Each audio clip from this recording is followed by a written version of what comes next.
Untuk teman-teman Wahabi yang selama ini membanggakan doktor-doktor kalian yang katanya jebolan Madinah, di mana Madinah ini adalah tempat Nabi kita Muhammad Sallallahu Alaihi Wasallam wafat dan dimakamkan di sana.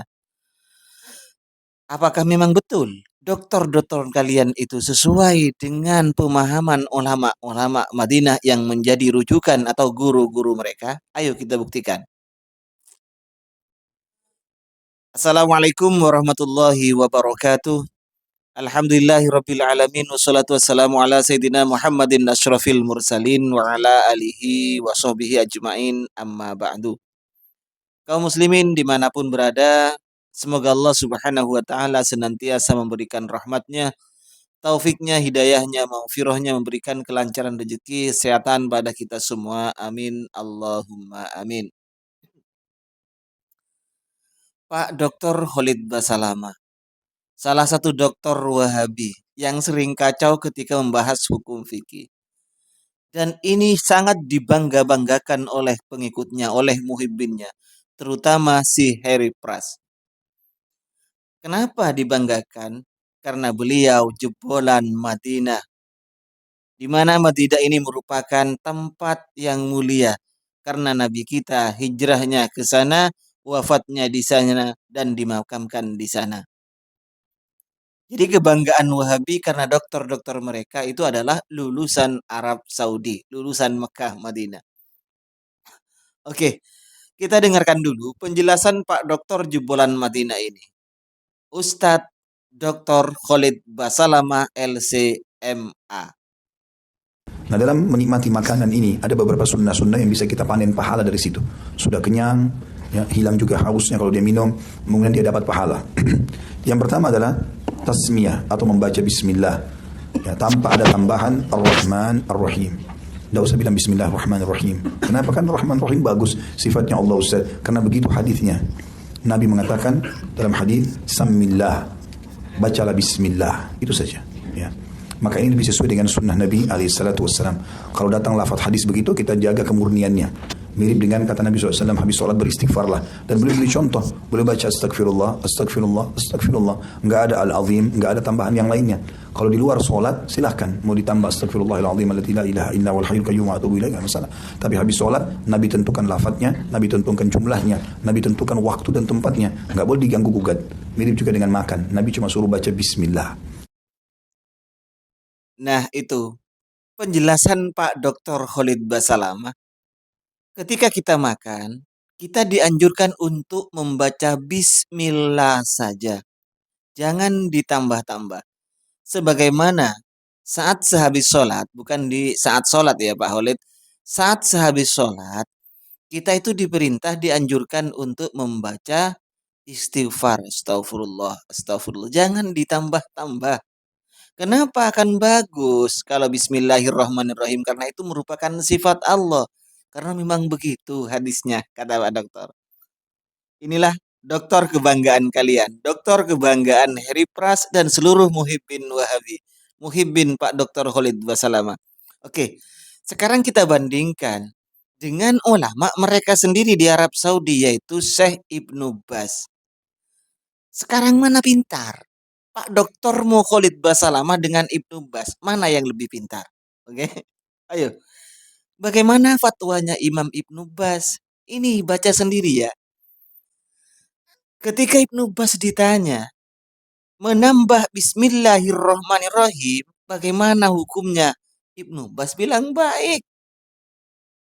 Bahkan bukan hanya untuk makan. Mau masuk rumah, keluar rumah, mau makan, ditambah Bismillahirrahmanirrahim. Ini hasanun. Bid'ah kan? Bid'ah. Kalau memang tidak pernah diajarkan oleh Nabi Bismillahirrahmanirrahim, karena Nabi hanya mengajarkan Bismillah, berarti Ibnu Bas menambah Ar-Rahmanirrahim, mengatakan baik. Itu namanya apa? Bid'ah yang baik. Oke, Pak Dokter Khalid Basalamah. Ini Pak Dokter. Ini fatwanya Ibnu Bas, bukan kata saya loh. Silakan lihat sendiri orang-orang Wahabi. Fatwanya ini Ibnu Bas. Nah, bukankah hadisnya itu memang Bismillah, bukan Ar-Rahmanirrahim? Maka bagaimana kata Ibnu Bas? Membaca bismillah saja itu cukup, tapi bahkan kalau ingin lebih sempurna, bagaimana? Bismillahirrahmanirrahim. Bahkan Pak Khalid, Pak Dokter ya, bukan maaf, bukan Pak Khalid, Pak Dokter. Jika ditambah Bismillahirrahmanirrahim, ini lebih sempurna Pak Dokter. Kalau hanya Bismillah, cukup. Ini penjelasan Syekh Anda, Ibnu Bas. Masa Anda tidak kenal Ibnu Bas?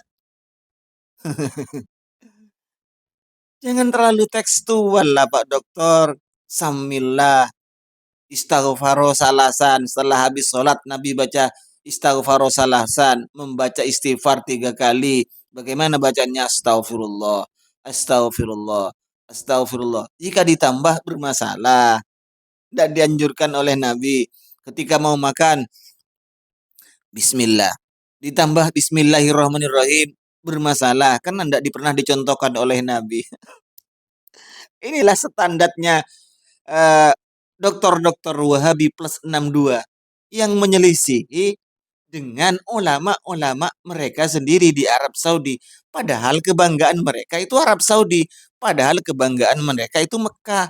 Kebanggaan mereka itu Madinah. Maksud saya bukan kotanya, tapi orang yang lulusan sana itu. Mereka selalu membanggakan bahwa ustadz-ustadz mereka, dokter-dokter mereka itu jebolan Madinah, tidak mungkin gini-gini gitu. Wah, ini contohnya yang berbeda dengan ulama mereka sendiri di Arab Saudi. Bahkan kalau Pak Haris Abu Naufal itu sering nekat baca kitab. Tapi Pak Dr. Khalid Basalamah ini sering kacau ketika membahas fikih. Rukunnya wudhu ada 2. Kemudian rukunnya sholat itu, aduh ya Allah, ini pelajaran ibtidaiyah masa ndak bisa sih, ndak bisa membedakan rukun syarat. Itu contohnya dokter kalian, yang kalian banggakan. Ya orang-orang Wahabi, jadi jangan terlalu membanggakan gelar. Untuk apa sih gelar itu? Baik, selanjutnya kita buka lagi kitab Al-Fatawal Kubro karangan Ibnu Taimiyah. Ini juga ulama rujukan mereka ya. Ibnu Taimiyah menulis di sini, wa idza qala, apabila Pak Khalid Basalamah membaca Bismillahirrahmanirrahim, idza qala indal aqli Bismillahirrahmanirrahim kana hasanan, maka itu baik Pak Khalid Basalamah. Jika Anda baca Bismillahirrahmanirrahim ketika mau makan, kenapa dikatakan baik? Fa innahu akmalu, karena itu lebih sempurna Pak Dr. Khalid Basalamah. Bukan hanya bismillah. Sama dengan Ibnu Bas tadi. Ketika Anda mau makan baca bismillah ya cukup. Jika kamu ingin lebih sempurna, maka ditambah bismillahirrahmanirrahim. Gitu Pak Dokter.